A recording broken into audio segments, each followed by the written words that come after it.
So, good day guys. Today, magme-maintenance tayo ng software, hardware.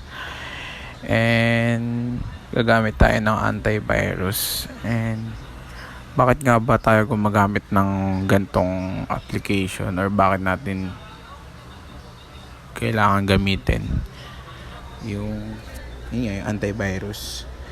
Kasi yung mga or saan ba nanggagaling yung mga virus na na pwedeng pumasok sa ating computer is pwedeng manggaling ito sa mga USB, ganon, sa CD, sa mga sinasalpak natin sa ating computer.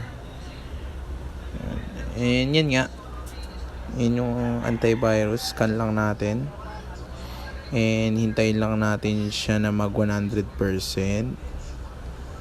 Yan.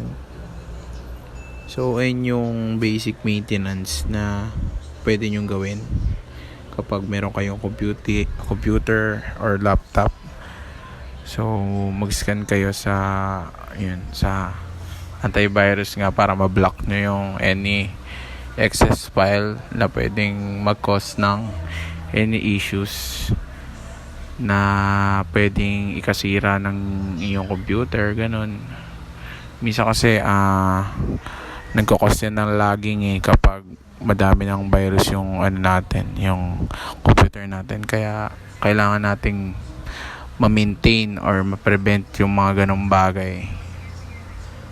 So, yun nga, scanning lang, wait lang natin mag 100%. So, 65. Ayan.